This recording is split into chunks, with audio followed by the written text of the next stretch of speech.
Dance ক্লাসে গিয়ে আজকে আমি ফুচকা খেয়েছিলাম। ভগবান আমার কথাটা এতই শুনলো যে বাড়িতে এসেও ফুচকা পেয়ে গেলাম। কনকনা শীতের মধ্যে ঘুম থেকে উঠে চলে গেছিলাম পড়াতে। নিজের পড়া থাকলে তো কোনোদিনই যেতাম না, কিন্তু যেহেতু আমি পড়াতে যাই সেহেতু আমাকে যেতেই হবে। কি আর করা যাবে বলো। তারপরে দেখো বাড়িতে এসে আমি স্নানটাও কমপ্লিট করে নিয়েছি। আমার নিজের তো কোনো কাজ নেই, শুধু স্নান করাটাই আমার বাধা হয়ে দাঁড়ায়। স্নানটা করা হয়ে গেলে ব্যাস আর কিছুই লাগে না। তারপরে দেখো খিদে পেয়ে গেছিল, মায়ের এদিকে এখনো রান্না করা হয়নি, তাই ভাবলাম দোকান থেকে কিছু খাবার নিয়ে আসি। সেই খাবারটাই বসে বসে খাওয়া শুরু করে দিয়েছিলাম। ছোটবেলায় আর কিছু চাই না, শুধু সারা দিন দোকানের খাবার খেতাম, বাড়ির ভাত তো খেতামই না।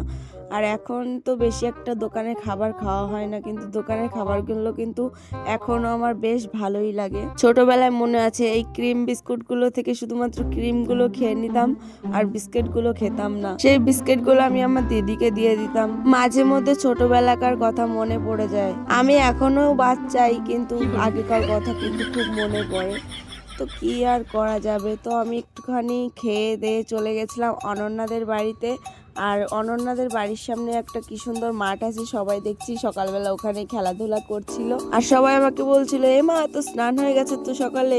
আর আমি বলছিলাম ডার কে আগে জিত হ্যাঁ। কিন্তু অনিশা বাগান থেকে বেড়া হচ্ছে কেন, কি ব্যাপার? বাগানে কি করতে গেছিল? আমার তো মনে হয় বাগানে পটি করতে গেছিল। এদিকে আমার বান্ধবী দেখো বেলা 10টার সময় ও ব্রাশ করছে। ওকে একটু জ্বালাতন করার পরে আমি আর অনন্যার বোন, মানে হ্যাঁ অনন্যার বোন, দুজনে চলে যাচ্ছিলাম দোকানে। তোমরা আমার কোশ্চেনের একটা আনসার করো তো, এই শীতকালে মাথায় এত খুশকি হয় কেন? আর সেটা দূর করার উপায়ই বা কি? তোমরা জানলে কিন্তু অবশ্যই বলো। তারপরে দেখো দোকান থেকে আমরা আমের চাটনি নিয়ে খাচ্ছিলাম, বৌদি আমি ওরা সবাই আর কি।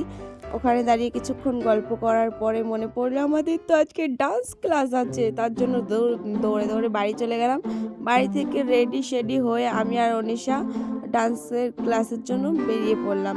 আর এদিকে দেখো কত সুন্দর রোদ্দুর উঠেছে। শীতকালে যত ইচ্ছা শীত পড়ুক, কিন্তু রোদ্দুর না উঠলে কেমন একটা যেন ঝিমানো ঝিমানো লাগে। 2-3 দিন পর আজকে আবার রোদ্দুর উঠলো, বেশ ভালো লাগছে। কিন্তু এদিকে দেখছি অনামিকা আজকে টাইমে চলে এসেছে, জীবনে মনে হয় প্রথমবার, প্রত্যেকদিন লেটে আসে ও, আর স্যারের কাছ থেকে বকা খায়। এদিকে দেখো আজকে এসে আবার কি সুন্দর ঝাড় দিচ্ছিল 2 নাগিন।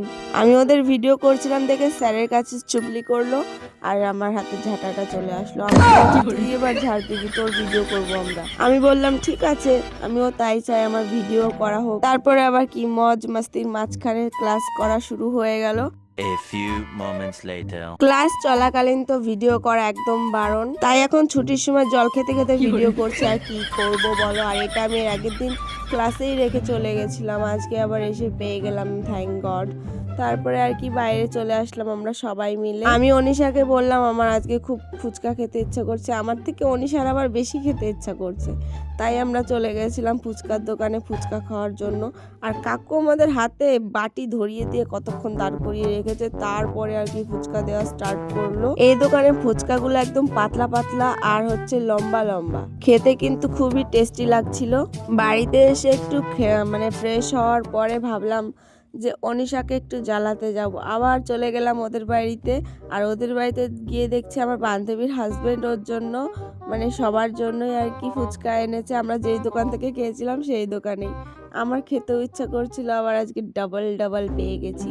আর অনন্যাদের বাড়িতে এসেছি পরে তো আমাকে পুরো জামাই আদর করছে, সবকিছু ওর বোন আমাকে এনে এনে দিচ্ছে আর আমি বসে বসে খাচ্ছি। অনন্যার হাজবেন্ড আবার ওদের বাড়ির হচ্ছে খেজুরের রসও এনেছিল, সেটাও আমাকে দিল ওর বোন এনে এনে। আমি ভাবছিলাম এত যত্ন তো আমার বাড়ির লোক করে না, হে হে।